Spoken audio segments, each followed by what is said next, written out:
ज्ञातारं विश्वतत्त्वानां वन्दे तद्गुणलब्धये।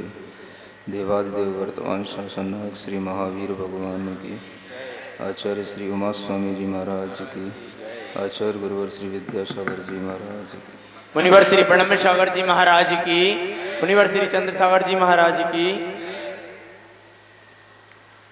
आज तत्वार सूत्र का 5वां अध्याय है। पिछले 4 अध्यायों में हमने जीव तत्व का व्याख्यान सुना था। आज अजीव तत्व का व्याख्यान प्रारंभ हो रहा है। संसार में जो जीव अजीव आदि तत्वों से मिलकर के यह बना है, उस संसार में और कौन कौन से तत्व रहते हैं, कौन से द्रव्य रहते हैं, इनका दिग्दर्शन इस 5वें अध्याय के माध्यम से किया जाएगा। एक तरह से इसे हम पूरे ब्रह्मांड का विज्ञान कह सकते हैं। जैन कॉस्मोलॉजी आपको इस तत्वार सूत्र के 5वें अध्याय से समझ में आएगी। अजीव काया धर्मा धर्माकाश पुद्गलाः। धर्म अधर्म आकाश और पुद्गल, ये सभी द्रव्य अजीव भी हैं और काय स्वरूप भी हैं। अजीव का अर्थ होता है जिनमें चेतना न पाई जाए। काय उसे कहते हैं जिसमें बहुत प्रदेश हों। एक प्रदेश शब्द को हम थोड़ा समझ लें, क्योंकि इस पूरे अध्याय में उस प्रदेश की ही चर्चा है। प्रदेश कहने से इस अध्याय में आपको उस स्थान के बारे में समझना, एक परमाणु के द्वारा जितना स्थान घेरा जाता है उसे प्रदेश कहते हैं। एक परमाणु के द्वारा मतलब वह छोटे से छोटा पॉइंट, उसका नाम यहाँ प्रदेश कहा जाता है। तो जिनके पास में बहुत प्रदेश हों, यानी जो बहुत अपने पास में स्थान घेरते हों, एक परमाणु से अधिक जिनका स्थान घेरने में आ रहा हो, उन्हें काय स्वरूप कहा जाता है। धर्म अधर्म आकाश और पुद्गल, जो धर्म द्रव्य है वह अजीव है लेकिन काय स्वरूप है, क्योंकि वह बहुत स्थान घेरता है। अधर्म भी अजीव है लेकिन काय स्वरूप है। आकाश भी अजीब है लेकिन काय स्वरूप है, वह भी बहुत स्थान घेरता है। और पुद्गल भी अजीब है और वह भी काय स्वरूप है, यानी कि वह भी बहुत स्थान घेरता है। इस तरह से इन 4 द्रव्यों में अजीवपना भी है और कायपन भी है। ये दोनों विशेषण केवल इन 4 द्रव्यों में ही लगते हैं, जो अजीव भी हों और काय स्वरूप भी हों। काय का मतलब जैसे शरीर बहुत प्रदेशी होता है, ऐसे ही ये सभी द्रव्य बहुप्रदेशी हैं। इनके कितने प्रदेश हैं ये आगे के सूत्रों में बताया जाएगा। द्रव्याणि, ये सभी द्रव्य हैं। द्रव्य का अर्थ होता है जो हमेशा हमेशा परिणमन स्वभाव वाला हो। पहले भी जो अपनी गुण पर्यायों से परिणमन किया हो, आज भी कर रहा हो और आगे भी जब तक है तब तक करता रहेगा। ऐसे किसी भी मैटर को, किसी भी पदार्थ को हम द्रव्य कहते हैं। द्रव्य का अर्थ होता है कि उसकी सत्ता हमेशा हमेशा बने रहना और उसमें परिणमन भी होते रहना। ये धर्म अधर्म आकाश और पुद्गल, ये सभी द्रव्य हैं। इसके अलावा और भी कौन सा द्रव्य है, तो आचार्य कहते हैं आगे जीवाश्च, जीव भी द्रव्य हैं। और यहाँ पर बहुवचन में जीवाह ऐसा जो प्रयोग किया है उससे बताया है कि जीव बहुत होते हैं और वे सभी द्रव्य हैं। उन जीव और ये ऊपर के धर्म अधर्म आकाश पुद्गल आदि, इन सभी को मिलाकर के अब हमारे सामने 4 और 1 ये जीव द्रव्य मिलकर के 5 द्रव्य हो गए। एक छठवां द्रव्य काल द्रव्य होता है, उसकी चर्चा आगे बाद में की जाएगी। नित्यावस्थितान्य रूपाणि, ये सभी द्रव्य जो हमने ऊपर जिनकी चर्चा की है, ये सभी नित्य हैं, अवस्थित हैं और अरूपी हैं। नित्य का अर्थ होता है हमेशा बने रहना, कभी भी मिटना नहीं। जो भी द्रव्य हैं वो कभी भी मिटते नहीं। जीव द्रव्य भी नहीं मिटता, पुद्गल द्रव्य भी नहीं मिटता, धर्म अधर्म आकाश भी नहीं मिटते। कोई भी द्रव्य है वह हमेशा हमेशा बना रहता है, इसीलिए उसको नित्य कहा जाता है। अवस्थित का अर्थ होता है द्रव्य जितने हैं उतनी ही संख्या में रहेंगे, न उससे कम होंगे और न उससे ज़्यादा होंगे। सामान्य से द्रव्य 6 हैं, जीव, पुद्गल, धर्म, अधर्म, आकाश और काल। 6 रहे हैं हमेशा से और आगे भी वह 6 ही द्रव्य रहेंगे, न कभी 5 होंगे और न कभी 7 होंगे। इसका मतलब है अवस्थित। उसमें भी हम ऐसे ही समझ सकते हैं कि जो जीव हैं अनंत जीव हैं, तो वो अनंत जीव हैं, वो अनंत ही रहेंगे। उनमें भी कभी कमी नहीं आएगी, ना कभी वो असंख्यात होंगे और ना कभी अनंत से अधिक होंगे। जो है वही रहेगा, नया कुछ भी उत्पन्न नहीं होता है। द्रव्य कभी भी नया उत्पन्न नहीं होता है। हमारा आत्मद्रव्य पहले भी था, आज भी है और आगे भी रहेगा। आत्मद्रव्य हमारा कभी भी नया उत्पन्न नहीं होगा। केवल नयापन आएगा तो वो हमारी परिणति में आएगा, पर्याय में आएगा। द्रव्य हमेशा से रहता है, पर्याय नई और पुरानी होती रहती है। तो वही यहाँ पर कहा जा रहा है कि द्रव्यों की जो संख्या है वो 6 है, वो अवस्थित है। और उनमें भी जो संख्या है, मान लो जीव द्रव्य की हम अलग से संख्या देखें तो वो अनंत है, वह भी स्थित है। कोई भी ऐसा नहीं कि नया आत्मा बना दिया किसी ने। कोई ब्रह्मा नहीं बना सकता, कोई ईश्वर नहीं बना सकता। नया आत्मा का निर्माण कोई नहीं कर सकता। विज्ञान भी कहता है द्रव्य कभी भी बनाया नहीं जा सकता। विज्ञान इस द्रव्य को केवल एक एनर्जी के रूप में देखता है। विज्ञान के पास में अभी चेतन अचेतन आदि का ज्ञान नहीं है। वो हर चीज को एक एनर्जी के रूप में लेता है और वो कहता है कि इस दुनिया में जो कुछ भी होता है बस वो एनर्जी का ही डाइवर्सन होता है, कन्वर्जन होता है।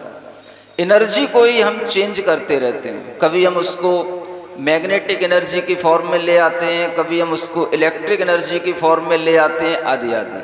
तो विज्ञान हर चीज को एक एनर्जी के रूप में मानता है, लेकिन वो भी ये मानता है कि वह एनर्जी कभी भी नष्ट नहीं होती है। वो जिस रूप में है उस रूप में ही रहती है, उसके केवल फॉर्म, उसकी पर्यायें चेंज होती रहती हैं। Energy never can be destroyed और never be generated. It change its form from one to another. उसकी केवल पर्यायें एक दूसरे में चेंज होती हैं, वह कभी भी उत्पन्न नहीं होती। वही यहाँ पर कहा गया है कि द्रव्य जो होते हैं वो नित्य होते हैं, अवस्थित होते हैं। और इसके साथ में एक विशेषण लगा है अरूपी। अरूपी का अर्थ होता है जिसमें स्पर्श रस गंध और वर्ण नहीं पाए जाएं, उसे कहते हैं अरूपी। और जिसमें स्पर्श रस गंध वर्ण पाए जाएं उसे कहते हैं रूपी। 2 प्रकार के द्रव्य हैं। ये सभी द्रव्य जिनकी अभी चर्चा की गई है, जीव द्रव्य अरूपी है, धर्म द्रव्य अरूपी है, अधर्म द्रव्य अरूपी है, आकाश द्रव्य अरूपी है। एक बचा पुद्गल द्रव्य। तो पुद्गल द्रव्य कैसा है? वह अरूपी नहीं है। उसके लिए आगे सूत्र आ रहा है। सभी द्रव्यों में केवल एक पुद्गल द्रव्य ही रूपी द्रव्य है। इसलिए आचार्य महाराज ने यहाँ पर सभी द्रव्यों के लिए सामान्य से कह दिया ये अरूपी हैं, और पुद्गल द्रव्य जो रूपी है उसके लिए आगे सूत्र कहते हैं रूपिणः पुद्गलाः। यानी पुद्गल द्रव्य ही रूपी द्रव्य है। रूपी कहो, मूर्तिक कहो, जिसे हम देख सकें, जिसे हम सूंघ सकें, जिसे हम सुन सकें, जिसे हम स्पर्श कर सकें, और जिसका हम जिस तरह से भी इंद्रियों से ज्ञान करते हैं, वो सब कौन से द्रव्य हैं? रूपी द्रव्य कहलाते हैं। अरूपी द्रव्य को ना आप देख सकते हैं, न उसके शब्द इत्यादि का अनुभव कर सकते हैं, और न उसकी गंध इत्यादि उसमें होती ही नहीं है, इसलिए उसका अनुभव भी आपके लिए नहीं किया जा सकता। पुद्गल द्रव्य में ही यह रूपीपना पाया जाता है, यानी जहाँ पर रूप है वहाँ पर स्पर्श रस गंध भी पाई जाती है। जहाँ पर एक गुण है वहीं पर ये चारों गुण आपको मिलेंगे। कोई भी द्रव्य ऐसा नहीं जिसमें केवल एक स्पर्श हो, बाकी रस गंध वर्ण न हो।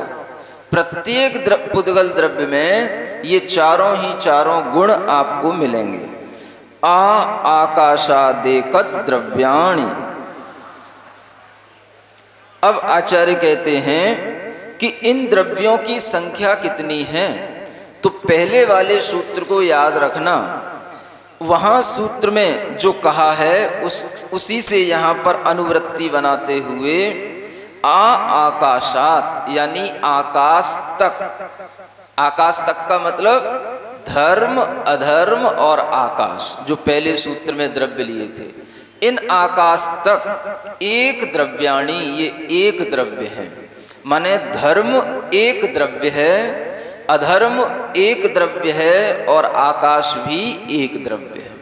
एक का मतलब हो गया कि उसकी संख्या एक ही है, अखंड रूप में एक ही द्रव्य रहता है।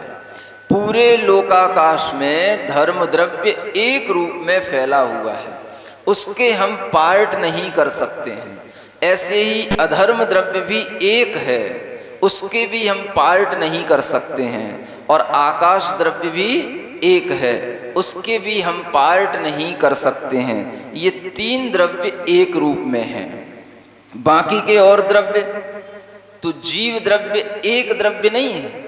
जितने भी जीव हैं वो सब अपने अलग अलग द्रव्य हैं, इसलिए जीव द्रव्य बहुत हैं। और कौन से? काल द्रव्य हैं, वो भी बहुत हैं, उनके बारे में आगे बताया जाएगा। और जो पुद्गल द्रव्य हैं वो भी अलग अलग हैं, वो भी बहुत हैं। इसलिए आचार्य महाराज ने यहाँ पर एक सूत्र में लिख दिया आकाशात एक द्रव्याणी। जो आकाश तक के द्रव्य माने धर्म अधर्म और आकाश, ये एक द्रव्य हैं, अखंड द्रव्य हैं। निष्क्रियाणि च, ये सभी द्रव्य निष्क्रिय हैं। निष्क्रिय का मतलब होता है क्रिया नहीं कर सकते हैं। एक स्थान से दूसरे स्थान पर जाने रूप जो क्रिया होती है, उस क्रिया का अभाव इन द्रव्यों में रहेगा। मतलब धर्म द्रव्य क्रिया से क्रियांतर नहीं होगा, चलेगा नहीं। अधर्म द्रव्य की भी गति नहीं होगी, क्रिया उसकी भी नहीं होगी। और आकाश द्रव्य भी निष्क्रिय है, उसमें भी कोई क्रिया गति रूप क्रिया नहीं होगी। परिणमन रूप क्रिया तो होगी, परिणमन तो प्रत्येक द्रव्य में होगा, लेकिन क्रिया का मतलब क्या यहाँ पर? अपनी गति के माध्यम से एक स्थान से दूसरे स्थान पर चले जाना, वो नहीं होगा। धर्म द्रव्य जहाँ तक है वहीं तक वह रहेगा, अधर्म द्रव्य जहाँ तक है वहीं तक रहेगा, और आकाश द्रव्य जितना जहाँ तक फैला है वहीं तक रहेगा। उसमें परिणमन तो होगा, लेकिन उसमें गति के माध्यम से क्रिया नहीं होगी। इसलिए यहाँ कहा ये सभी द्रव्य कैसे हैं? निष्क्रिय हैं। असंख्येया प्रदेशा धर्माधर्मैक जीवानाम। हाँ, निष्क्रिय में काल द्रव्य को भी हम लेंगे, चूंकि अभी काल द्रव्य का यहाँ पर अलग से व्याख्यान किया जाएगा, लेकिन काल द्रव्य भी वस्तुतः क्या है? निष्क्रिय है। उसके भी जो कालाणु होंगे वो एक जगह पर आकाश में जिस रूप में स्थित हैं वैसे ही स्थित बने रहते हैं। मात्र जीव और पुद्गलों की ही गति होती है, इसलिए उन्हें निष्क्रिय नहीं कहा जा सकता, वो क्रियावान है। असंख्येया प्रदेशा धर्माधर्मैक जीवानाम। एक जीव के कितने प्रदेश होते हैं, धर्म द्रव्य के कितने प्रदेश होते हैं और अधर्म द्रव्य के कितने प्रदेश होते हैं। इन तीनों द्रव्यों के बारे में यहाँ पर प्रदेशों की संख्या बताई गई है और आचार्य कहते हैं वह असंख्यात प्रदेश होते हैं। कितने प्रदेश? असंख्यात। माने कोई भी धर्म द्रव्य होगा वह धर्म द्रव्य है, वह असंख्यात प्रदेशों में रह रहा है। अधर्म द्रव्य भी असंख्यात प्रदेश में रह रहा है। प्रदेश का अर्थ समझ गए? वह स्थान जो असंख्यात रूप में घेरा जा रहा है। और एक जीव के प्रदेश भी असंख्यात होते हैं। माने एक जीव के पास में भी असंख्यात प्रदेश के बराबर स्थान घेरने की क्षमता रहती है। प्रदेश का मतलब ध्यान में रखना, फिर से बताए दे रहा हूँ, एक परमाणु के द्वारा जितना स्थान घेरा जाता है वो होता है प्रदेश। माने वह एक सूक्ष्मतम पॉइंट। इसका मतलब ये हो गया कि एक जीव के पास में असंख्यात प्रदेश हैं, माने असंख्यात परमाणु के बराबर स्थान घेरने की क्षमता है। संख्यात नहीं, कितने? असंख्यात। कोई भी जीव होगा वो असंख्यात प्रदेश वाला ही उसका आत्मा होता है। आकाशस्यानंताः, और आकाश के अनंत प्रदेश होते हैं। यानी आकाश कितना स्थान घेरता है? अनंत प्रदेशों के बराबर, अनंत पुद्गल परमाणुओं के बराबर आकाश के अनंत प्रदेश हैं। धर्म द्रव्य के असंख्यात, अधर्म द्रव्य के असंख्यात और एक जीव द्रव्य के भी असंख्यात। संख्येया संख्येयाश्च पुद्गलानाम। अब पुद्गल द्रव्य के कितने प्रदेश होते हैं? तो कहते हैं कि पुद्गल द्रव्य में संख्यात भी होते हैं, असंख्यात भी होते हैं, और च से जो ऊपर के सूत्र में अनंत संख्या बताई उसको यहाँ पर ग्रहण करना। यानी असंख्यात, असंख्यात और अनंत। कुछ ऐसे पुद्गल हैं जिनके समूह संख्यात प्रदेश वाले होते हैं। किसी के 2 परमाणुओं का स्कंद बन गया, 10 परमाणुओं का स्कंद बन गया, 100 परमाणुओं का स्कंद बन गया। ये क्या कहलाया? संख्यात प्रदेशी पुद्गल। उसके अलावा असंख्यात प्रदेश वाले, आपको पिछले अध्याय में पढ़ाया था, आपके इस औदारिक शरीर में पुद्गल के कितने प्रदेश हैं? असंख्यात प्रदेश। असंख्यात प्रदेश वाला यह औदारिक शरीर है। इधर अनंत प्रदेश वाला कौन सा?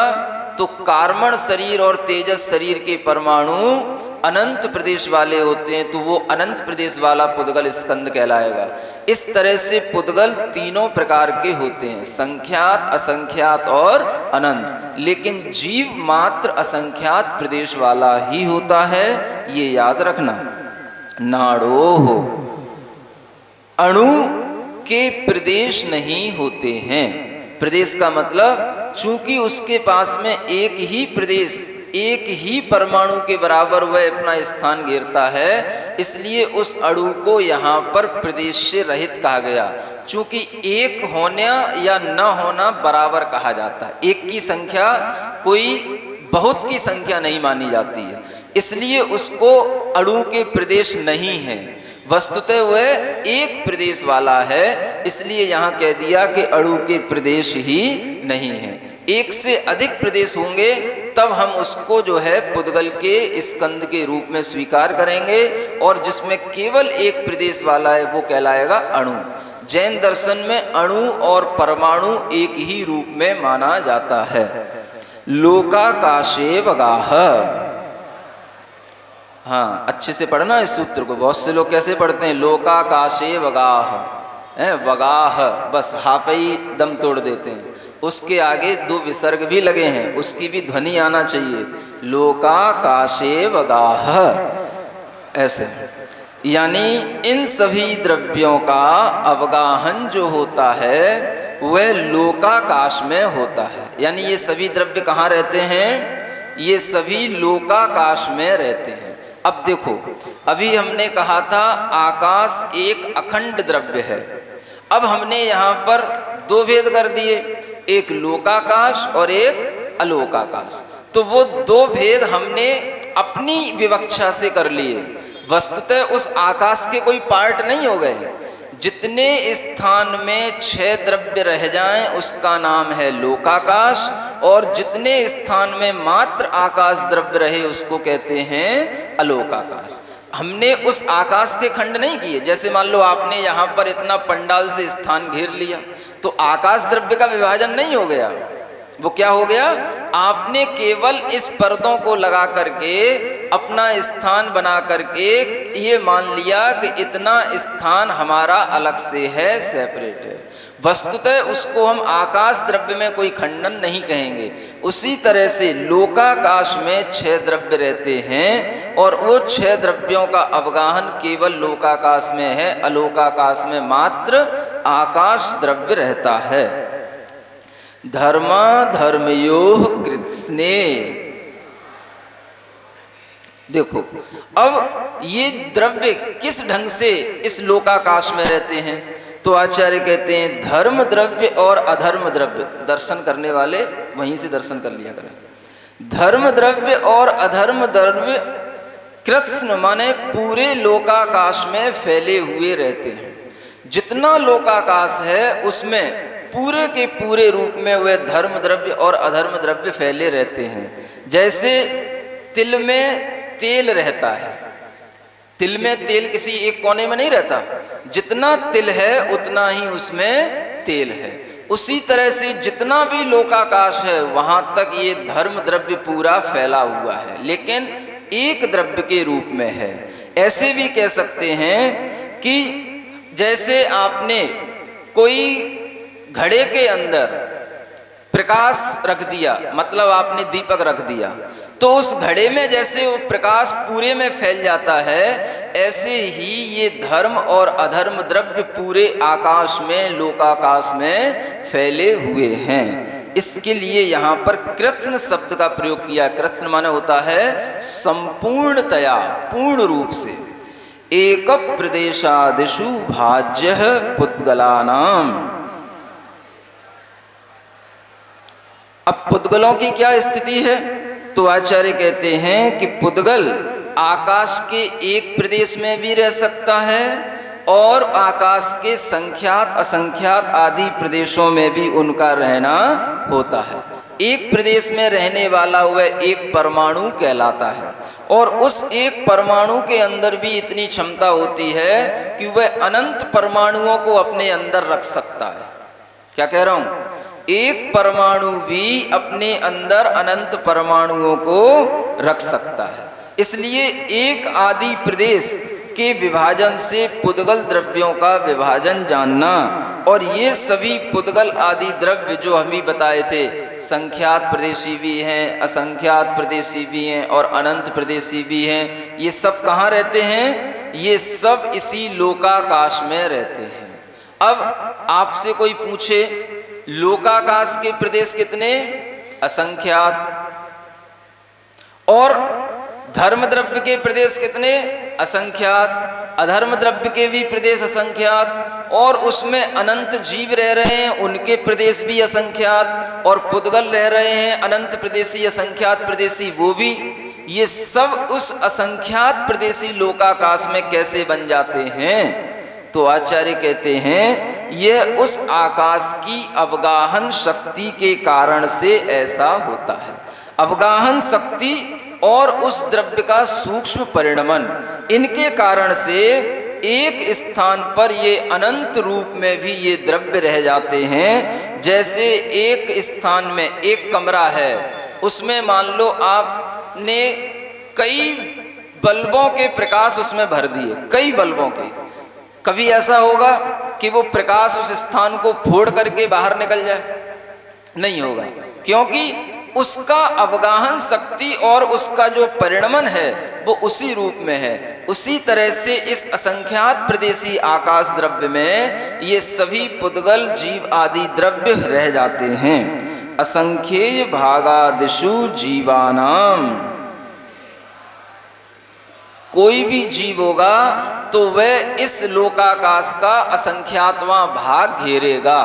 क्या सुन रहे हो, पूरा लोकाकाश असंख्यात प्रदेशी, जो 3 लोक प्रमाण जो आपके सामने लोक का आकार बताया था, वो क्या है, पूरा लोकाकाश है। और एक जीव रहेगा तो उसके असंख्यातवें भाग में रहेगा, माने असंख्यात से उसको विभाजित करोगे उतनी जो संख्या आएगी उसी में वह एक जीव रहेगा, चाहे वो छोटा जीव हो चाहे वो बड़ा जीव हो। छोटे से छोटा जीव भी उस लोकाकाश के असंख्यातवें भाग में है और बड़े से बड़ी काया वाला जीव भी उस लोकाकाश के असंख्यातवें भाग में ही है। माने लोकाकाश के असंख्यातवें भाग में ही एक जीव रहता है, चाहे वो निगोद जीव हो जो आपको दिख नहीं रहा हो या हाथी जैसी काया वाला कोई जीव हो, सभी इस आकाश का असंख्यातवां भाग घेरे हुए हैं। प्रदेश संहार विसर्पाभ्याम प्रदीपवत।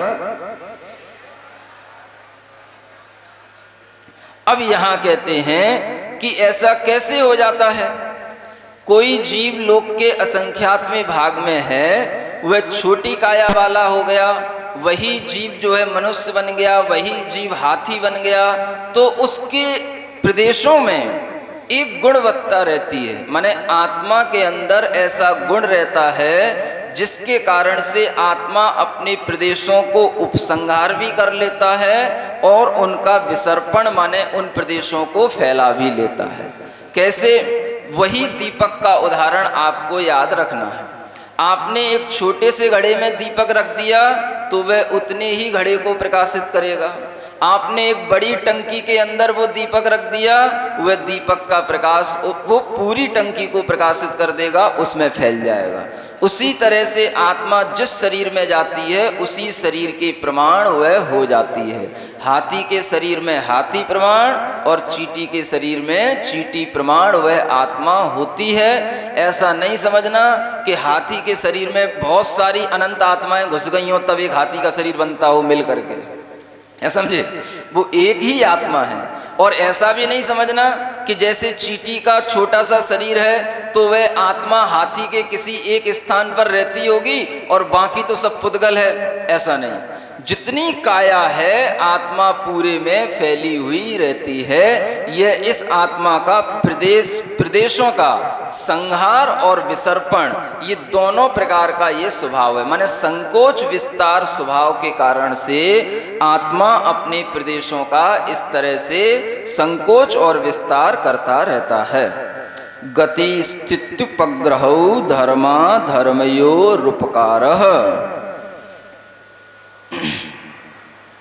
अब यहाँ पर उपकार करने का वर्णन प्रारंभ होता है, माने ये द्रव्य हमारे ऊपर किस तरह से उपकार कर रहे हैं। तो धर्म और अधर्म द्रव्य का उपकार क्या है, आचार्य कहते हैं गति में सहायता प्रदान करना धर्म द्रव्य का उपकार है, और स्थिति माने ठहरने में सहायता प्रदान करना ये अधर्म द्रव्य का उपकार है। किसको सहायता प्रदान करेंगे, जो चलेंगे और ठहरेंगे उनको। और चलने और ठहरने वाले क्रिया करने वाले जीव द्रव्य कौन से हैं, तो जीव और पुद्गल। इसलिए आपसे कभी भी पूछा जाए कि धर्म द्रव्य किसे कहते हैं तो क्या कहेंगे, जो जीव और पुद्गलों की गति करने में सहायक होते हैं उसे धर्म द्रव्य कहते हैं। और जो ठहरे हुए जीव और पुद्गलों को ठहरने में सहायक होते हैं उसे अधर्म द्रव्य कहते हैं। ये द्रव्य ना हमें चलाते हैं ना हमें रोकते हैं, केवल बस ये न्यूट्रल रह करके हमारे लिए एक माध्यम बनते हैं। जैसे रेल की पटरी होती है तो ट्रेन को, उस रेलगाड़ी को चलने के लिए वो पटरी क्या है, सहायक है। वो पटरी उसको चला नहीं रही है, वो पटरी उसको चलने के लिए क्या है, सहायक है। एरोप्लेन को चलने के लिए भी क्या सहायक है, वह वायु, वह आकाश द्रव्य सहायक है।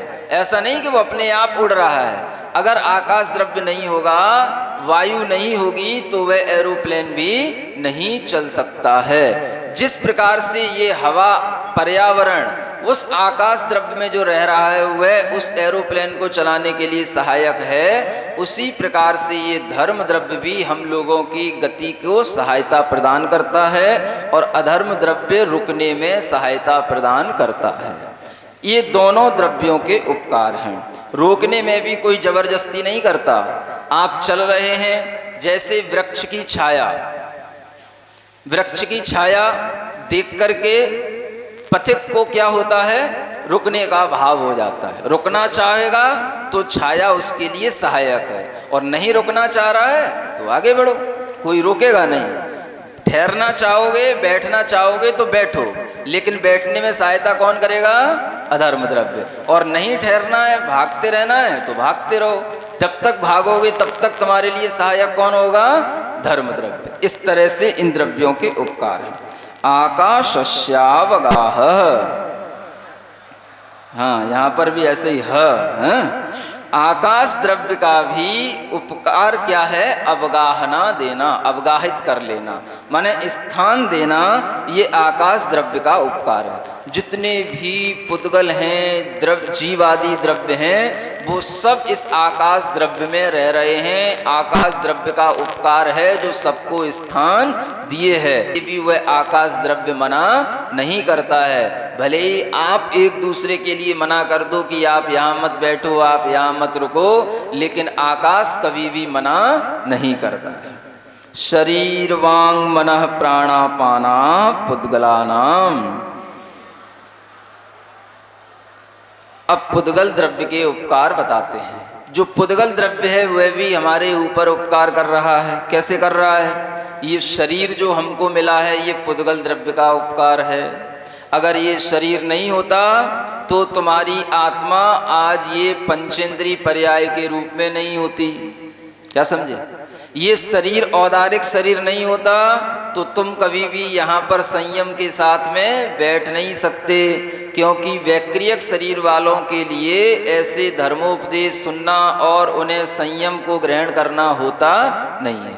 ये औदारिक शरीर भी हमारे ऊपर उपकार करने वाला है। उसी तरह से वांग माने वचन, ये वचन भी हमारे ऊपर उपकार करते हैं, लेकिन ये वचन भी क्या हैं, पुद्गल हैं। जो हमारे मुख से शब्द निकल रहे हैं वो शब्द क्या हैं, ये पुद्गल वर्गणाओं के स्कंद हैं, और वो हमारे कान में जाकर के टकराते हैं। वो कान भी हमारा पुद्गल है, और पुद्गल से पुद्गल का टकराना होता है तो हमारे लिए वह ज्ञान प्राप्त हो जाता है। ये वचन का उपकार है जो हमारी आत्मा के लिए सम्यक ज्ञान प्राप्त करा देता है। मनः, मन भी हमारे लिए उपकारी है, क्योंकि अगर मन हमारे पास नहीं होता तो हम कभी भी इस तत्वार सूत्र को सीख नहीं सकते, सुन नहीं सकते, समझ नहीं सकते। असंगी जीवों को हम कभी भी बिठा के उनका शिविर नहीं लगा सकते। क्या समझे, असंगी जीवों का कोई शिविर नहीं लगेगा। जब भी लगेगा किनका लगेगा, संगी जीवों का। तो संगी का मतलब क्या हो गया, मन सहित होना। मन है इसलिए मन वालों को समझाया जाता है। ये मन भी हमारी आत्मा के ऊपर उपकार करने वाला है। प्राणापाना, प्राणापान का मतलब होता है श्वासोच्छ्वास। जो हम सांस ले रहे हैं और सांस छोड़ रहे हैं, यह भी क्या है, कुछ लोग इसे जीव मानते हैं। क्या मानते हैं, जीव मानते हैं। ये जीव को जितना ज़्यादा हम श्वास को रोकने का अभ्यास करेंगे उतनी ज़्यादा हम अपनी आयु को बढ़ा लेंगे। ऐसे भी बहुत से लोगों की योग अभ्यास करने के माध्यम से मान्यता बनी है। कभी भी आयु नहीं बढ़ती है। जो घट रही आयु है उसको हम व्यवस्थित रूप से चला सकते हैं। आयु की कभी भी वृद्धि नहीं होती है, लेकिन जो वेस्टेज हो रहा है उसको हम रोक सकते हैं, इतना हो सकता है। तो ये जो प्राणापान है यह भी पुद्गल है, क्योंकि श्वास को ग्रहण करना और छोड़ना ये क्या है, पुद्गल रूप जो वायु है उसी को ग्रहण करना और छोड़ना है। ये भी पुद्गल हमारे ऊपर उपकार करता है। और चूंकि ये पुद्गल है, इसकी सिद्धि भी आचार्यों ने की। ये पुद्गल क्यों है बताएं कैसे। अगर पुद्गल है तो पुद्गल के द्वारा ही इसके लिए क्या होगी, बाधा उत्पन्न होगी। देखो हमारा मन पुद्गल है। क्यों पुद्गल है, क्योंकि हमारा मन पुद्गल द्रव्य के द्वारा घात को प्राप्त हो जाता है। कैसे घात हो जाता है, आपने शराब पी ली, क्या हो गया, मन के ऊपर उसका इफेक्ट हुआ कि नहीं। जब मन के ऊपर इसका इफेक्ट हुआ तो क्या हुआ, मन में मूर्छा आ गई, पागलपन आ गया और वह मन भ्रमित हो गया। किसके कारण से हो गया? पुद्गल द्रव्य। पुद्गल द्रव्य का प्रभाव किसके ऊपर पड़ेगा? पुद्गल द्रव्य के ऊपर ही पड़ेगा। अमूर्तिक द्रव्य के ऊपर कभी भी इस मदिरा का प्रभाव नहीं पड़ सकता है। चाहे धर्म द्रव्य के ऊपर, आकाश द्रव्य के ऊपर आप मदिरा फेंक दोगे, उसके ऊपर कुछ नहीं होगा। लेकिन आपका मन पौद्गलिक है, इसलिए उस मन को जब पुद्गल रूप ये मदिरा मिलती है तो वह भ्रमित हो जाता है। इससे सिद्ध है कि मन भी पौद्गलिक होता है। श्वासोच्छ्वास भी पौद्गलिक हैं, क्योंकि मान लो श्वासोच्छ्वास लेने में आपके लिए कफ हो गया, कफ माने जुकाम हो गया, आपको श्वास लेने में बाधा होने लग जाती है। इतना बाधा हो सकती है आप बोल ना सको, अथवा आप उस श्वास का हम रोक भी सकते हैं। हमने अपने हाथ गर्दन पे लगा लिए, छाती पे रख लिए, उसके माध्यम से भी वो श्वासोच्छ्वास रुक जाती है। इससे सिद्ध होता है कि ये श्वासोच्छ्वास भी कैसी है? पुद्गल रूप है, क्योंकि हमारे हाथ इत्यादि पुद्गल के माध्यम से वो श्वास नष्ट भी हो जाती है और उसका अभिघात भी होता है। सुख दुख जीवित मरणोपग्रहाश्च। हाँ, सुख दुख ऐसे नहीं पढ़ना, सुख और दुख, दुख दू में एक विसर्ग लगा हुआ है ना। सुख तो सीधा सीधा है और दुख को थोड़ा सा उठाना पड़ता है, दुख है। सुख दुख जीवित मरणोपग्रहाश्च, ये भी पुद्गल द्रव्य के उपकार हैं। क्या? सुख प्रदान करना। कैसे सुख मिलता है? जब आत्मा में साता वेदनी कर्म का उदय आए, वो साता वेदनी कर्म भी पुद्गल है, और सामने हमारे लिए अनुकूल बाह्य सामग्री हो, इष्ट जो हमें अच्छी लगने वाली हमारे अनुकूल इष्ट सामग्री हो, तब हमें सुख की अनुभूति होती है। समझ में आया ना? सुख की अनुभूति किसके माध्यम से हुई? पुद्गल द्रव्य के माध्यम से। आपको भूख लगी है, आपके सामने भोजन आ गया, आपको सुख की अनुभूति हो गई। लेकिन उस भोजन के साथ में भीतर साता वेदनी कर्म का भी उदय हो। अगर असाता वेदनी कर्म के उदय से आपको बुखार आया है तो आपके सामने कितना ही अच्छा भोजन रखा हो, आपको सुख की अनुभूति नहीं होगी। इसलिए सुख की अनुभूति भी दोनों कारणों से होती है। भीतर भूख भी लगी हो, क्या समझे, और बाहर भोजन भी हो, तब आनंद आता है खाने में। और भूख नहीं हो और भोजन सामने रखा हो तो तुम्हें फिर उल्टी आएगी, खाने की इच्छा नहीं होगी। इसलिए सुख का लिए भी कारण ये पुद्गल द्रव्य है, बाहरी भी और भीतरी। उसी तरह से दुख के लिए भी असाता वेदनी कर्म का उदय जब भीतर हो और बाहर हमें अनिष्ट सामग्री मिल जाए तो दोनों के संयोग से दुख की अनुभूति होती है। जीवन आयु कर्म के उदय से जीवन चलता है, ये आयु कर्म भी पौद्गलिक है, इसलिए ये हमारे ऊपर उपकार कर रहा है, जो हमारी आयु निरंतर बनी है। मरण, ये मरण भी हमारे ऊपर उपकार करने वाला है। सुन रहे हो ना बड़े लोगों जो निकट में हैं? हाँ, बहुत दूर दूर बैठते हो, देखो हाथ उठा रहे हो। ये जैसे जीवन आयु हमारे लिए उपकार करने वाली है, वैसे मरण भी हमारे ऊपर उपकार करने वाला है। अगर मरण नहीं होगा तो क्या होगा? भले ही आपको गोटे गांव में कितना ही अच्छा लग रहा हो, लेकिन अगर मरण नहीं होगा तो आपके लिए क्या होगा? कहीं रोग हो गए और आपकी मृत्यु नहीं हो रही है तो आपको उस समय पर हमेशा याद आएगा, अरे भगवान कब हम यहाँ से इस काया से अपने पिंड को छुड़ाएं। मरण के माध्यम से भी हमारा उपकार होता है, क्योंकि हमें एक नया जीवन मिलेगा, नया शरीर मिलेगा। और मरण नहीं होगा तो हमारे लिए बोरियत भी हो सकती है। सुन रहे हो कि नहीं? बोरियत होती कि नहीं? जब ज्यादा बूढ़े हो जाते हैं तो फिर ऐसा लगता है अब तो भगवान उठा ही ले, और तुम्हें नहीं उठने की इच्छा होगी तो घर के लोग जो तुम्हारी सेवा टहल करेंगे उनकी इच्छा होती है, भगवान अब तो इनको उठा ही ले। ऐसा भी होता है। इसलिए मरण भी आत्मा के ऊपर उपकार करने वाला है। आचार्यों ने बहुत सोच समझ करके ये सब चीजें लिखी हैं। और च जो शब्द है उससे ये बताया है एक पुद्गल द्रव्य भी दूसरे पुद्गल द्रव्य के ऊपर उपकार करता है। जैसे आपका गंदा बर्तन है, आपने राख से उसको साफ किया, ये क्या हुआ? पुद्गल से पुद्गल का उपकार। आपने अपने शरीर को पानी से साबुन से साफ किया, ये क्या हुआ? पुद्गल का पुद्गल के ऊपर उपकार।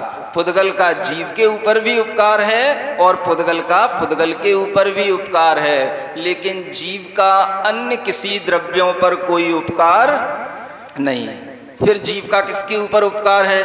तो आचार्य कहते हैं परस्परोपग्रहो जीवानाम।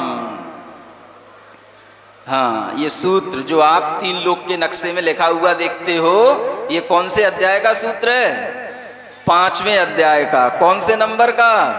21वें नंबर का। इतना तो याद कर ही लेना कम से कम, ध्यान रहे कि हमने तत्वार सूत्र पढ़ा था। हैं? जिनको कुछ भी ABCD समझ में नहीं आ रही हो, उनको इतना तो याद रह सकता है कि जो 3 लोक के नक्शे में या अपना क्षमा का अभी कार्ड बनेगा क्षमावाणी पर्व का, तो उसमें भी लिखा रहता है परस्परोपग्रहो जीवानाम। ये जो पेटेंट सूत्र है जो आपके लिए जैन दर्शन को बताने वाला, ये 5वें अध्याय के 21वें नंबर का सूत्र है। इतना ज्ञान में रखना। यहाँ आचार्य क्या कहते हैं? सभी जीव एक दूसरे के ऊपर उपकार करते हैं। देखो कितनी व्यापक दृष्टि आचार्यों की। क्या कहते हैं? कोई भी जीव ऐसा नहीं है जिसके लिए हम कह सके हमने तुम्हारे ऊपर उपकार किया, तुमने हमारे लिए क्या किया। सुन लो, इस सूत्र को समझने के बाद कभी भी ऐसी बात नहीं बोलना हमने तुम्हारे लिए ये किया, तुमने हमारे लिए क्या किया। पति पत्नी भी आपस में लड़ते हैं, हम तुमको विवाह करके यहाँ लाए, तुमने क्या किया। ऐसा नहीं, गलत बात। अगर तुम पति ने पत्नी के ऊपर उपकार किया है तो पत्नी ने भी पति के ऊपर उपकार किया है। तुम अगर उसको विवाह करके लाए हो तो वह किस लिए लाए हो? अपने सुख के लिए लाए हो, अपना घर बसाने के लिए लाए हो। एक तरह से तुम्हारे लिए उसको ताना देने की कोई जरूरत नहीं है, क्योंकि तुम उसके ऊपर उपकार कर रहे हो, वो भी तुम्हारे ऊपर उपकार कर रही है। रोटी बना करके खिलाएगी कौन? तुम्हारे घर को चलाएगी कौन?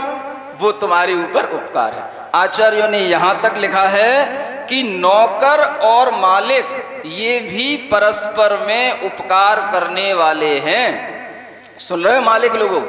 मालिक समझता है हम नौकर को पैसा दे रहे हैं, हम नौकर को ऊपर उपकार कर रहे हैं, लेकिन जब वो नौकर पैसा देने के बाद भी जब काम पे नहीं आता, तब समझ में आता है कि कौन हमारे ऊपर उपकार कर रहा है कि नहीं?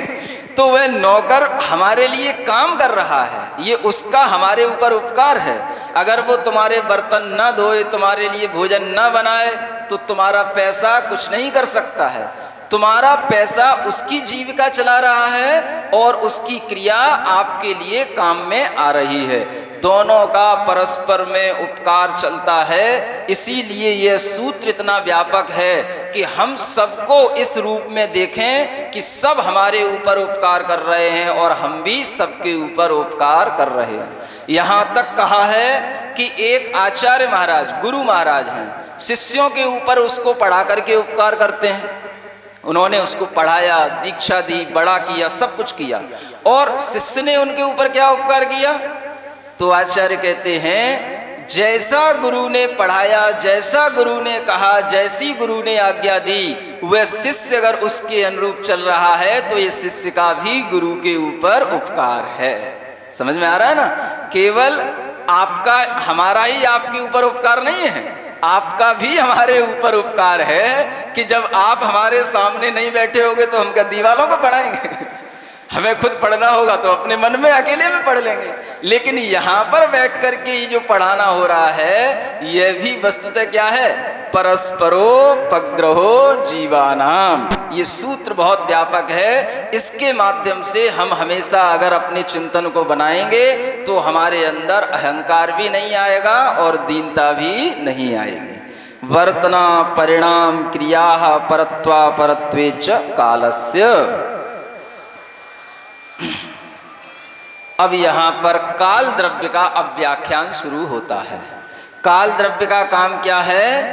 वर्तना कराना, माने सभी द्रव्यों के अंदर कुछ ना कुछ वह परिणमन होता है, उसका नाम है वर्तना।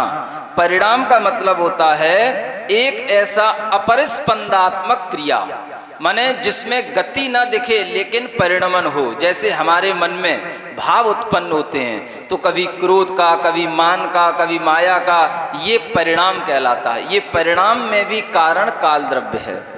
क्रिया जो एक स्थान से दूसरे स्थान रूप जाने रूप क्रिया है, वह भी काल द्रव्य का उपकार है। और परत्व और अपरत्व, परत्व अपरत्व का मतलब है छोटा बड़ा, कोई 82 वर्ष का हो गया, कोई 22 वर्ष का है, तो 82 वर्ष की अपेक्षा से वो छोटा है। उस छोटा क्यों है? 82 वर्ष वाले व्यक्ति की अपेक्षा से वो छोटा है, लेकिन वह भी 12 वर्ष वाले व्यक्ति की अपेक्षा से बड़ा है। तो ये छोटे बड़े का जो व्यवहार चलता है, ये भी काल द्रव्य के माध्यम से ही चलता है। स्पर्श रस गंध वर्णवंतः पुद्गलाः, पुद्गल द्रव्य की ये परिभाषा है, सभी को याद रखना है। पुद्गल द्रव्य किसे कहते हैं? जिसमें स्पर्श रस गंध वर्ण पाया जाए। और उसी को संस्कृत में कैसे पढ़ेंगे? स्पर्श रस गंध वर्णवंतः पुद्गलाः।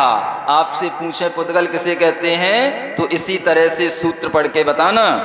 स्पर्श 8 प्रकार का होता है, मुलायम कठिन, हल्का भारी, ठंडा गरम और रूखा चिकना।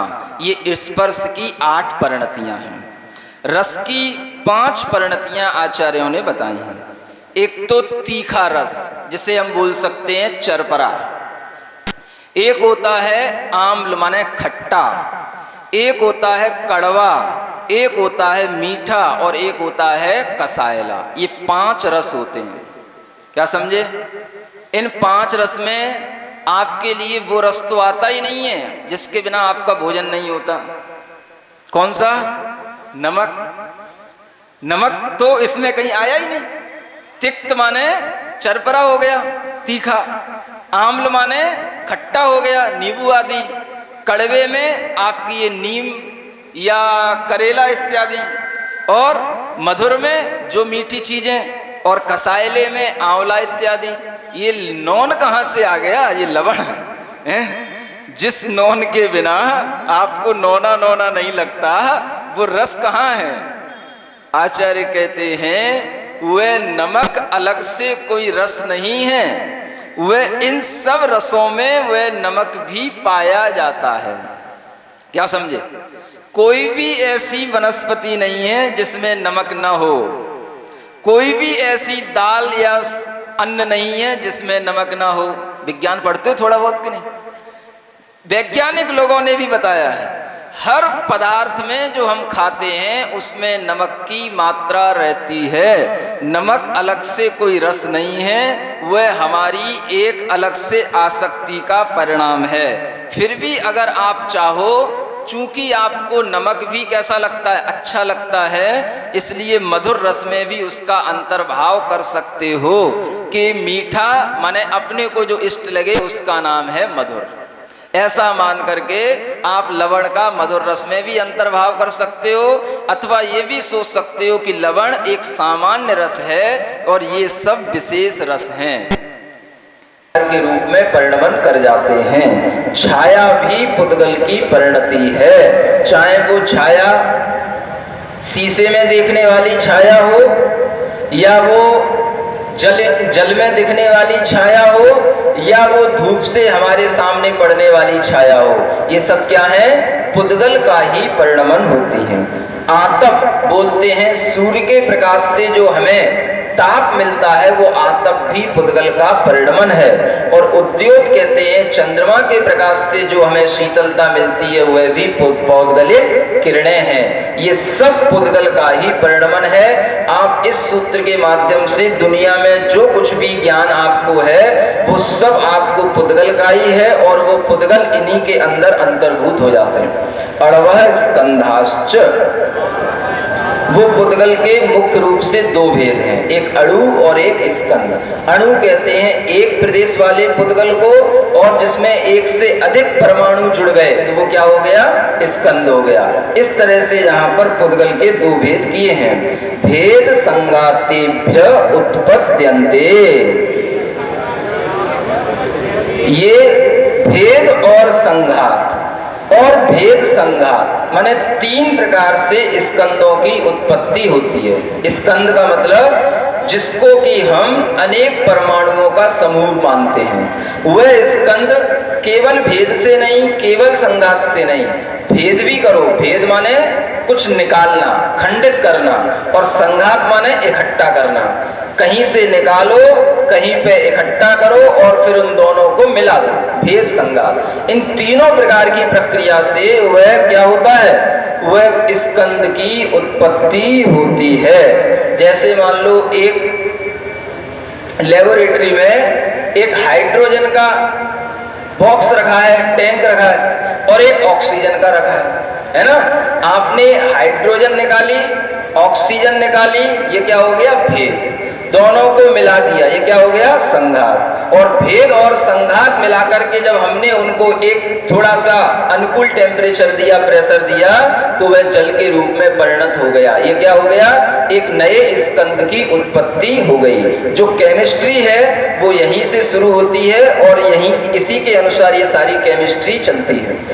भेदादणु, अणु की उत्पत्ति मात्र भेद माने खंडन करने से होगी। जितना आप उस स्कंद को तोड़ते चले जाएंगे, अणु की उत्पत्ति होती चली जाएगी। भेद संगाताभ्याम चाक्षुषः, देखो जितना भी आपको आंखों से दिखने वाला पुद्गल द्रव्य है वह चाक्षुष कहलाता है। चाक्षुष का मतलब जिसे हम आंखों से देख रहे हैं, वो सब किससे उत्पन्न होता है, भेद और संघात।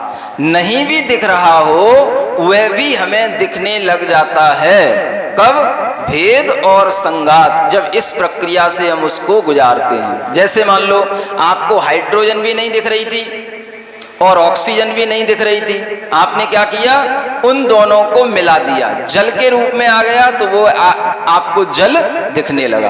भेद और संघात दोनों के माध्यम से ही हमें कोई भी पुद्गल द्रव्य दिखता है। एक और उदाहरण दूं, देखो अपने दोनों हाथ करो, अभी तुम्हें कुछ दिख रहा है अपने हाथों में, सबके हाथ साफ दिख रहे होंगे, कोई मैल नहीं होगा हाथ में, है ना।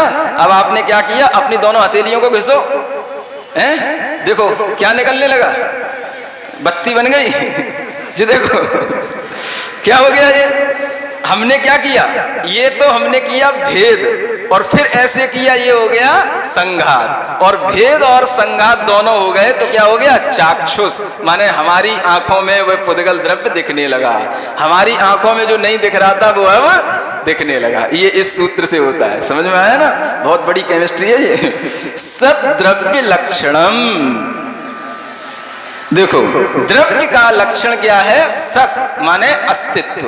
किसी भी द्रव्य, कोई भी द्रव्य है वो क्या है, उसका एग्जिस्टेंस है। क्या समझे, सत माने क्या, एग्जिस्टेंस, उसका एग्जिस्टेंस है। और जो भी द्रव्य है उसका एग्जिस्टेंस क्यों है, तो आचार्य एक बहुत अच्छा आगे उत्तर दे रहे हैं, उत्पाद व्यय द्रव्य युक्तम सत। सत माने उसका एग्जिस्टेंस क्यों बना है, जिस द्रव्य में उत्पाद हो, उत्पाद का मतलब नई पर्याय का उत्पन्न हो जाना, व्यय हो माने पुरानी पर्याय छूट जाना, और द्रव्य का मतलब वह द्रव्य दोनों पर्यायों में बना रहना, इसका नाम है द्रव्य। जहां पर ये तीनों चीजें होंगी उसका एग्जिस्टेंस हमेशा बना रहेगा। जैसे आप मनुष्य हैं, है ना, अभी आपकी ये मनुष्य पर्याय है, अब मनुष्य पर्याय का क्या होगा, व्यय होगा। कब होगा, जब आयु का अंत होगा। आप देव बने तो क्या हो गया, आत्मा में मनुष्य पर्याय का व्यय हुआ, देव पर्याय का उत्पाद हुआ। उत्पाद और व्यय हो गए, लेकिन आत्मा वही है जो मनुष्य में थी वही देव में, ये द्रव्य रूप आत्मा, ये तीनों के मिलने से ही उस आत्मा का एग्जिस्टेंस बना है, सत बना है। यानी जिसमें ये तीनों रूप परिणमन नहीं हो वो द्रव्य इस दुनिया में रह ही नहीं सकता। कोई भी द्रव्य हो, पुद्गल आदि, यहाँ तक कि धर्म अधर्म आदि द्रव्यों में भी ये उत्पाद व्यय द्रव्य निरंतर चलता रहता है। परिणमन अपनी पर्यायों में प्रत्येक द्रव्य का बना रहता है। कोई भी द्रव्य ऐसा नहीं बिल्कुल ठूंठ की तरह बिल्कुल खड़ा हो और वह अपने आप में कोई परिणमन करने वाला नहीं हो, ऐसा नहीं। वो ठूंठ में भी परिणमन चल रहा है, वो ठूंठ भी हमेशा आपको ठूंठ रूप में नहीं दिखाई देगा, वो भी कभी ना कभी मिटता हुआ आपको नजर आएगा। इसलिए दुनिया का कोई भी द्रव्य हो उसमें उत्पाद व्यय और द्रव्य के माध्यम से ही उसका अस्तित्व है। तद्भावा व्ययम नित्यम, ये नित्यपना हमें कैसे दिखता है? उसके भाव का अव्यय बना रहना, माने नाश नहीं होना। हमें कैसे मालूम आत्मा नित्य है? तो आत्मा का भाव हमेशा बना रहता है, उसका अव्यय माने व्यय नहीं होना। कौन सा आत्मा का भाव? आत्मा पहले भी जानती देखती थी, आगे भी जानती देखती रहेगी। भले ही आप देव पर्याय में पहुंच जाएं, लेकिन आत्मा का चेतना स्वभाव, आत्मा का देखने जानने रूप उपयोग स्वभाव वह कभी भी नष्ट नहीं होगा। इसलिए उसमें नित्यपना हमेशा बना रहता है। उस भाव को नहीं छोड़ना ही नित्यपना। अर्पिता नर्पित सिद्धि, इन चीजों की सिद्धि कैसे होती है? उत्पाद भी कह रहे हो आप, व्यय भी कह रहे हो, नष्ट भी हो रहा है ये भी बता रहे हो, और ये भी कहते जा रहे हो कि वो हमेशा है। तो ये दोनों बातें एक साथ कैसी? तो आचार्य कहते हैं अर्पित माने मुख्य और अनर्पित माने गौण। हम किसको मुख्य बना रहे हैं, किसको गौण कर रहे हैं, इस अपेक्षा से इन दोनों की हम सिद्धि कर लेते हैं। यानी मुख्य और गौण व्यवस्था। मुख्य क्या हो गया? जैसे हमें नित्य रूप देखना है तो आत्मा को मुख्यता देना, और उसका उत्पाद और व्यय देखना है तो पर्याय की मुख्यता से देखना। पर्याय की मुख्यता से देखेंगे तो हमें आत्मा कैसी दिखाई देगी? ये आत्मा मिट गई, ये आत्मा नई बन गई। किसकी अपेक्षा से? पर्याय की अपेक्षा से। वह देव और मनुष्य पर्याय। और आत्मा नित्य है ये किसकी अपेक्षा से? अपने ज्ञाता दृष्टा स्वभाव की अपेक्षा से। स्निग्ध रूक्षत्वाद बंध, ये बंध जो भी पुद्गल परमाणुओं में होता है वो उनके अंदर एक स्निग्ध और रुक्ष गुण पाया जाता है, जो स्पर्श गुण की ये परिणतियां हैं, इसके माध्यम से ही पुद्गलों का बंध होता है। न जगन्य गुणानाम, लेकिन ऐसे भी पुद्गल परमाणु जिनमें स्निग्धता 1 डिग्री की हो, जगन्य का मतलब 1 अंश में, माने उसमें जो स्निग्धता का गुण है वो 1 डिग्री का है, उन वालों जगन्य गुण वालों का आपस में कोई भी बंध नहीं होता और उनका किसी से भी बंध नहीं होता। माने जो बहुत ज्यादा क्या है? निम्न है, बहुत ज्यादा जो है एक तरह से जिनके अंदर कोई गुणवत्ता है ही नहीं, उनका कोई भी आपस में क्या संबंध करने वाला भी नहीं होता है। जीव की अपेक्षा से जैसे जैसे समझते हो ऐसे ही समझ लेना। अथवा यूं कह सकते हो कि अगर आपने पढ़ा हो 10वां गुण स्थान होता है सूक्ष्म सांप्राय गुण स्थान, उसमें लोभ कसाय का जघन्य उदय होता है, लेकिन उससे उस कसाय का बंध नहीं होता है। उसी तरह से जघन्य गुण वाले परमाणुओं का भी आपस में बंध नहीं होता। गुण साम्य सदृशानाम, समान गुण वालों में भी बंध नहीं होता है। फिर किसमें होता है? द्वैधिकादि गुणानाम तू, कुछ गुण अधिक होने चाहिए, 2 गुण अधिक होने चाहिए। यानी कि 2 गुण वाले का 4 गुण वाले से, 4 गुण वाले का 6 गुण वाले से बंध होगा, लेकिन जघन्य गुण वालों का और समान गुण वाले परमाणुओं का भी आपस में बंध नहीं होता है। बंधे दिकौ पारिणामिकौ च, और जब बंध होगा तो परिणमन किसका होगा? अधिक गुण वाला कम गुण वाले को अपने में परिणमन करा लेगा। दूध है, दही है, क्या समझे? आपने दूध में दही डाल दिया तो क्या होगा? अब दूध दही को अपने रूप बनाएगा कि दही दूध को अपने रूप बनाएगा? दही दूध को अपने रूप बना लेगा। क्यों बना लेगा? क्योंकि उस दही के अंदर इतनी गुणवत्ता है कि वह बंधे दिकऊ पारणम, अगर बंद करेगा, बंद होगा आपस में उन पुद्गल परमाणुओं का, तो वह अधिक गुण वाला अपने को, उस जघन्य गुण वाले को अपने रूप में परिणमन करा लेता है। ये आपस में पुद्गलों के बंद होने का तरीका है। गुण पर्ययव द्रव्यम, प्रत्येक द्रव्य में गुण और पर्यायें होती हैं, यानी कोई भी द्रव्य ऐसा नहीं है जो गुण रहित हो और पर्याय रहित हो। द्रव्य, गुण और पर्याय, एक उदाहरण के माध्यम से आप समझ सकते हैं। जैसे सोना है, तो सोना ये क्या हो गया? द्रव्य हो गया। उसमें हल्कापन, ये क्या हो गया? उसका गुण हो गया। पीलापन, ये क्या हो गया? उसका गुण हो गया। चिकनापन, ये क्या हो गया? उसका गुण हो गया। और वह सोना कुंडल के रूप में है कि कंगन के रूप में है, या नाक की बाली के रूप में है, या हार के रूप में है, ये सब उसकी क्या हो गई? परिणतियां। सोना एक ही है, उसकी हमने पर्यायों को चेंज कर दिया, ये क्या हो गई? उसकी पर्याय। द्रव्य और उस द्रव्य में रहने वाली गुण और पर्यायें, ये समूची तीनों चीजें एक साथ चलती हैं। न द्रव्य कोई गुण से रहित होगा, न पर्याय से रहित होगा, बल्कि गुण और पर्याय वाला ही द्रव्य होगा। अगर हमने उस कुंडल को हार बना दिया है, तो उसमें भी वही चिकनापन, पीलापन आदि गुण हैं, और उसकी पर्याय बदल गई है, और द्रव्य वह वैसा का वैसा ही बना है। इसलिए आचार्यों ने कहा है कि द्रव्य किसे कहते हैं? जो गुण और पर्याय वाला हो।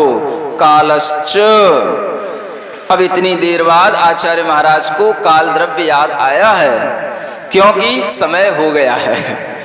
काल भी एक द्रव्य है, और वह काल द्रव्य क्या करता है? हमारे ऊपर उपकार किस रूप में करता है? परिणमन कराने के रूप में करता है। उस काल द्रव्य में भी परिणमन चल रहा है, और वह दूसरे द्रव्यों को भी परिणमन कराने वाला। सोनंत समयः, जब हम उस काल द्रव्य की कई पर्यायों को इकट्ठा जोड़ देते हैं, तो वह अनंत समय वाला हो जाता है। माने अनंत समय बीत चुका है, जब भी हम देखेंगे वो काल द्रव्य अनंत समय वाला हमें बीता हुआ दिखेगा। द्रव्याश्रया निर्गुणा गुणाः, हाँ देखो क्या कह रहे हैं यहाँ पर? गुण किसे कहते हैं? द्रव्य के आश्रय से रहने वाले। गुण कहाँ रहेंगे? द्रव्य में रहेंगे। अगर वह सोना नहीं है, तो उसमें वह पीलापन, हल्कापन, चिकनापन नहीं मिलेगा। गुण जब भी उसके प्रकट होंगे कहाँ पर? द्रव्य में। चेतना में ही आपको ज्ञान और दर्शन होगा, और किसी में ज्ञान दर्शन नहीं है। ये कैमरे में ज्ञान और दर्शन नहीं है, क्या सुन रहे हो?